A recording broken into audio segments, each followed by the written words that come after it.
तुलसी जी का यदि स्पर्श हो जाता है, तुलसी जी का नाम कीर्तन किया जाता है, तुलसी जी को प्रणाम किया जाता है, तुलसी जी का वृक्ष लगाया जाता है, तुलसी जी को जल अर्पित किया जाता है और तुलसी दल से नित्य भगवत सेवा की जाए, बहुत जल्दी श्री कृष्ण प्रसन्न हो जाते हैं।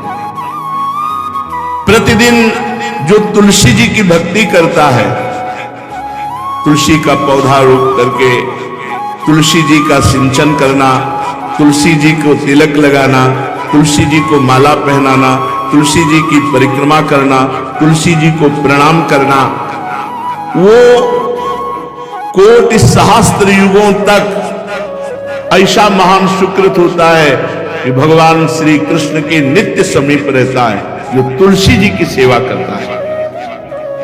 जब तक मनुष्य की लगाई हुई तुलसी की शाखा प्रशाखा बीज पुष्प सुंदर दल से तुलसी जी सुशोभित होती है, तब तक हजारों कल्पों में श्री हरिधाम में रहते हुए उसका कभी पुण्य नष्ट नहीं होता। जैसे एक दिन 1000 कल्प, 2 दिन 2000 कल्प, वो भगवान के नित्य धाम में महान सुकृत के बल से भगवत धाम में रहेगा, जो तुलसी जी का पक्का मान लीजिए। जब स्वयं में थे तो तुलसी जी रोपण करके तुलसी जी का एक वन लगाया और रोज नवीन नवीन मंजरी तुलसी दल लेकर प्रभु के चरणों में, कहीं न कहीं तुलसी जी की कृपा हुई। वृंदावन, ये वृंदा अधिष्ठात्री देवी वृंदावन की है, इनकी कृपा के बिना हे चंद्रादने संपूर्ण पत्रों और पुष्पों को जो उतार करके सम्मान पूर्वक पहले प्रार्थना करनी चाहिए। हे वृंदा देवी, हे तुलसी जी, भगवान श्री हरि की पूजा के लिए या प्रियाजू की पूजा के लिए हम आपके कुछ मंजरी कुछ दल लेकर के सेवा करना चाहते हैं, आप कृपा करके मुझे दीजिए। और फिर उतार, ऐसे नोचना नहीं, बहुत सम्मान से बहुत प्यार से तुलसी जी प्रसन्न होती हैं। जो मनुष्य तुलसी दल से श्री हरि की पूजा करता है, कोई भी पाप उसका स्पर्श नहीं कर सकता। पूर्व में किया हुआ कोई भी पाप उसको दंड नहीं मिलेगा जो तुलसी जी की आराधना नित्य करता है। अब इतना जल भी न चढ़ा दे, मार पुण्य हो जाए और तुलसी जी अंतर ध्यान अनुकूल जल, जैसे मान लो गमले पे हैं तो इतना बड़ा तांबे का रोज उससे अब भर के लोटा चढ़ा दोगे 2-4 दिन में अंतर ध्यान हो जाएंगे तुलसी जी। बहुत विवेक से जरूरत है, मुझे भारी पुण्य होगा।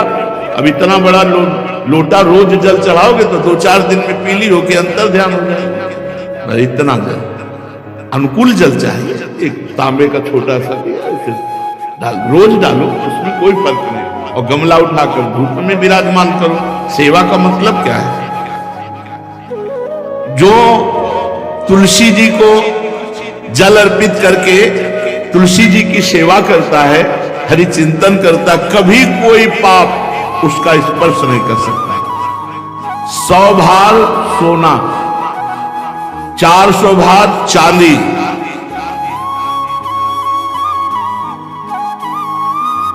का जो दान करने का फल होता है, वो एक तुलसी दल उतार जो अपने द्वारा लगाई हुई तुलसी दल, वो हरि के चरणों में अर्पित हो। ये 100 भार सोना और चांदी बराबरी नहीं हो सकती। कितना महत्व है।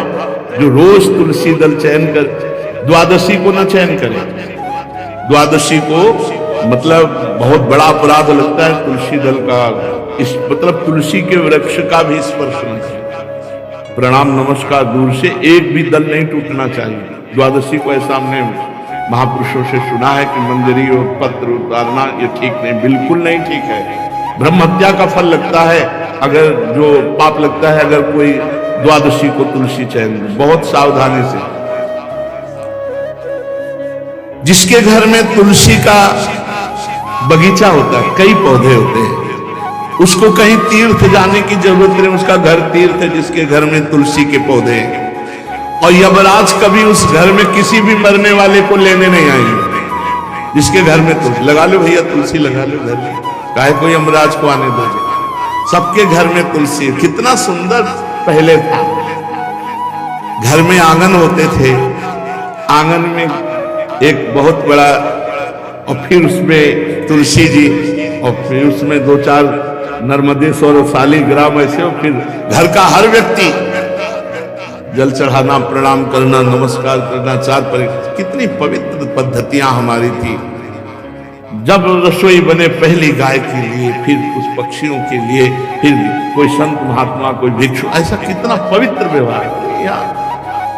यहाँ जैसे हमने देखा है, ये रसोई बन रही ना, धुआं नहीं खत्म होने पाता, वो ही सब अपवित्र किए हुए हैं, राक्षसी बुद्धि आती चली जा रही। तुलसी जी, ये भागवती को उसमें हमें लगता है बालकनी तो होती है, बढ़िया बालकनी, कैसा उठाने धरने वाला स्टैंड लोहे का रखो, तुलसी जी को विराजमान कर दो। जिसके घर में तुलसी जी विराजमान होती, उसके घर में यमराज कभी नहीं जाते। जो तुलसी जी का सेवन करता है, उसकी सारी कामनाएं तुलसी जी पूर्ण कर देती हैं। तुलसी जी को लगाना, तुलसी जी का पालन करना, तुलसी जी को सिंचन करना, तुलसी जी का दर्शन करना, तुलसी जी का स्पर्श करना, मनुष्य के द्वारा जो मन, वाणी और शरीर से पाप हो गए, सबको तुलसी महारानी क्षमा कर देती है, दग्ध कर देती है। पुष्कर आदि तीर्थ, गंगा आदि परम पावन नदियां, ये सब जो स्नान आदि अवगाहन आदि करने का फल देते हैं, वो केवल तुलसी जी घर में विराजमान है, उसको फल मिल जाएगा। कितने बढ़िया। जो तुलसी जी की नवीन मंजरी प्रभु के चरणों में अर्पित करके प्रणाम करता है, वो चाहे कितना भी अपराध किए हो, वो कभी यमपुरी को नहीं देखेगा, कभी यमराज के पास नहीं। जो मनुष्य तुलसी काष्ठ का घिसा हुआ चंदन लगाता है, उसके सारे संचित भस्म हो जाते हैं, और क्रियमाण जो वर्तमान, वो कभी उसको बांध नहीं सकते। तुलसी जी का काष्ठ का घिसा हुआ चंदन, जिसके घर में तुलसी की छाया होती है, वहां पितरों को अपने आप कल्याण प्राप्त हो जाता है। जो श्राद्ध करने से लाभ मिलता है पितरों को, घर में तुलसी लगा के, जो तुलसी की छाया, बड़ा वृक्ष, पितरों को तृप्ति मिलती है। चतुर्भुज ब्रह्मा जी सारंग धनवा श्री हरि के महामहिम स्वरूप की अनुभूति करने के लिए भी कहा है कि तुलसी जी का महान महात्म्य, अगर तुलसी जी का सेवन करे तो भगवान श्री हरि की महिमा को जान जाएगा। स्त्री हो या पुरुष, पुरुष नपुंसक नारीवा जीव चराचर कोय, सर्व भाव भज कपट तज मोह परम कृष्ण। शरीर वर्दी है, हमारी पोशाक है, हम सब एक हैं, आत्मस्वरूप है, कुछ अलग नहीं है। शरीर केवल पांच भौतिक है, तो सबका पांच भौतिक है, उसमें चिन्ह है स्त्री पुरुष के, बस इसके लिए भगवान की आराधना निषेध थोड़ी है। जो स्त्री या पुरुष श्री तुलसी जी के काष्ठ के मन के बना, जैसे छोटी कंठी या बड़ी माला धारण करता है, श्री कृष्ण उसके बस में हो जाते हैं। यह है तुलसी जी की महिमा। परम सुहाग श्री कृष्ण मिल जाते हैं, और कौन सी भी हमें उपलब्धि चाहिए। हे गोप नंदिनी, तुलसी जी का सेवन करने से श्री कृष्ण वश में हो जाते हैं।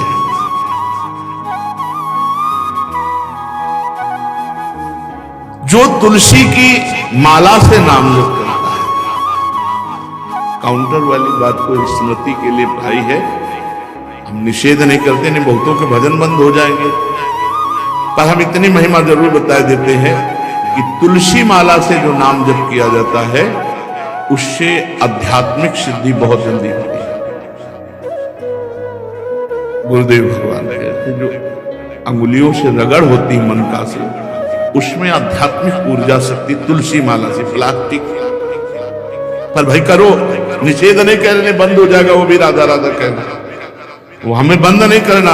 हम कह रहे तुम जैसे बने वैसे करो, लेकिन माला का बहुत बड़ा प्रभाव। तुलसी परम पवित्र भगवान श्री हरि की प्रिया, और उनके काष्ठ को जो हम ऐसे नाम के साथ विशेष ऊर्जा शक्ति, आध्यात्मिक शक्ति हमें जागृत होती है। हो सके जिनको ऐसा बन सके तो छोटी एक वो आती है सुमिरनी, उसको रख लो अपनी जेब में, रख लो, उससे करो। और नहीं तो भैया तुम इसी से करो, नाम जप करो, भाव को भाव न खालसो, नाम जपत मंगल दिस दसो। सुंदर सुंदर तुलसी जी के वृक्षों के समीप बैठ करके जो अनुष्ठान किया जाए वो बहुत लाभदायक। श्रीमद् भागवत का, गोपाल सहस्त्र नाम का कोई भी पाठ तुलसी जी के समीप विराजमान करके किया जाए, आचार्य को बुला करके तुलसी पूजन करना चाहिए, विविध प्रकार के अनुष्ठान। अरे तभी तो सब मंगल होता है। पहले था, ने देखा है, 4 बजे माताजी दरवाजे के सामने लीपती, रोज का काम। जो पुराने घरों का देहरी के आगे आके 4 बजे लीप करके वहां अपना चौक पूर के दीपक जला, क्या पवित्रताएं थी, क्या मंगल था। जब किसी को निमंत्रण दिया जाता था सबके पैर धोए जाते थे, सुंदर बिछौना बिछा करके और उसमें बैठकर पत्तल, गज के सकोरा, कुल्हड़, ऐसे भोजन पाया। कितना पवित्रता, जो हमारी पूर्व पवित्रता थी, धोती कुर्ता चोटी, पवित्रता। अगर बाहर जाए तो ऐसे बहुत पवित्र पोशाकें थी, पवित्र आचरण थे, पवित्र खान पान था। घर में जाओ तो एक पवित्रता, एक किसी भी घर में ऐसा नहीं था कि देव मूर्ति न विराजमान हो, किसी भी घर में ऐसा नहीं था तुलसी जी विराजमान था। 1-2 गाय जरूर आई थी, पवित्रता। अब तो बड़ा विचित्र, भारतीय गौएं जो श्वेत रंग की, जो अरुण रंग की, जो सींग वाली है, वो उनका आप दुग्ध देखिए, दूध का रख दीजिए, स्वर्णिम कांति छाई मिलेगी। ये हमारी भारतीय पद्धति, ये हविष्यान्न, इससे देवताओं का, भगवान का, सबका अभिषेक पूजन होता है। शुद्ध गाय जो हमारी भारतीय है, टीला है उसकी, जैसे निकला हुआ, भगवान ने सेवा की है। हमारे गोविंद भगवान का नाम ही गोविंद, गौओं के इंद्र। भगवान सुबह से निकल जाते थे, शाम तक गौओं को चराते थे। बड़ा तो किशोरी जी ने श्री तुलसी जी के पूजन की बात, भगवान गोपियों से वादा किए थे कि अब तुम्हें अगली पूर्णिमा को रास, अब रास बिना रासेश्वरी के नहीं हो सकता, लिखा हो चाहे ना लिखा हो। कोई भी विद्वान, कोई भी प्रवक्ता इस बात को बतावे, कहते हैं भागवत में राधा नाम नहीं लिखा है, भागवत राधामय ही है। सांद्रानंद घन प्रेम मूर्ति किशोरी, बिना लाडली जू के कोई रास बता दे कहीं भी, कभी भी, कैसा भी, महारानी जू के बिना रासेश्वरी के रास हो ही नहीं सकता, लिखा हो चाहे ना लिखा हो। क्यों नहीं लिखा? याते श्री सुख प्रगट कियो नहीं, जहां बोले राधा तो समाधि लग जाती हो, यहां 7 दिन में तक्षक काटना है। श्री सुखदेव जी ने महारानी ने कहा, हरिराम व्यास जी कहे, याते श्री सुख प्रगट कियो नहीं, जानि सार को सार परम धन, राधा नाम आधार। वैसे तो रोज संकेत वन में, पीछे हमने चर्चा की थी, प्रेम सरोवर में प्रियालाल मिलते नंदगांव बरसा। आज लालू ने एक नई लीला रची, गोप देवी लीला है।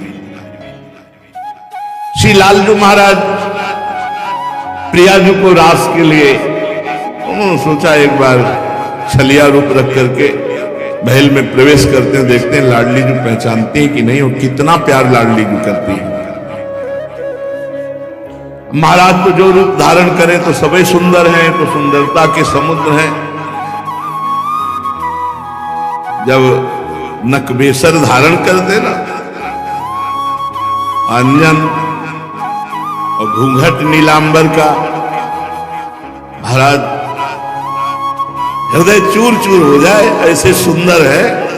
गोरी किशोरी भी चकोरी है जिनकी, नीलांबर धारण करके, और जिस समय लाली लगा के महाराज अपने राधा पी जी को कभी कभी जब आते हैं तो देखो ऐसा लगता है यार बलिहार है महाराज, जो रूप धारण करते सीधे हृदय पर प्रहार करते हैं।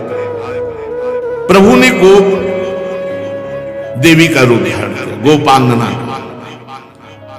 श्री चरणों में नूपुरों की झनकार,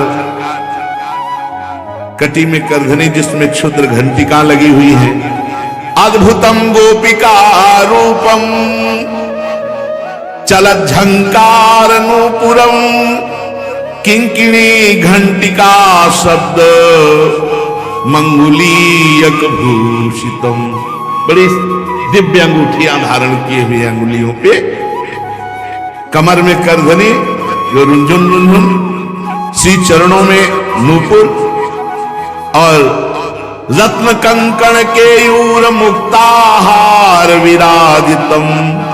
कलाइयों में रत्न जटित कंगन, बीच बीच में चूड़ियां कंगन, ऐसे बाजूबंद, कंठा, मोतियों के हार और शीशपुर, केशपास, बेणी रचना, नासिका में मोती की बुलाक, बेशर और अलकावली, घुंघराली अलकावली, श्याम वर्ण के केश।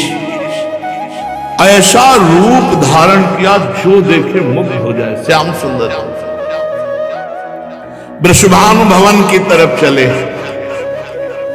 खाई और परकोटों से युक्त वृषभानु भवन 4 दरवाजों से सुशोभित, प्रत्येक द्वार पर काजल के समान वर्ण वाले गजराज झूम रहे। राजभवन की बड़ी मनोहरता है। उस मंडप प्रांगण में वायु के समान वेग वाले घोड़ों से अंगरक्षक महल की रक्षा करने वाले चारों तरफ दौड़ रहे वृषभानु भवन में। और बड़ी ही सुंदर सुंदर गवें, धर्म धुरंधर बलवान शाण रमा रहे। बहुत से गोपाल बंशी वेद धारण किए हुए उनको संभाल रहे हैं। वृषभानु जी का भवन क्या है, ऐसा लगता है कि विश्वकर्मा ने पूरी कला कौशल लगा दी। और महारानी जी के लिए भवन के अंदर ही बगीचा, झरना, सरोवर, सब कोटि कोटि सूर्य के समान कांति वाली सुंदर सुंदर मणियां खंभों में जटित हैं, जिससे प्रकाश फैल रहा है। रत्न मंडित आंगन, बहुत से रत्न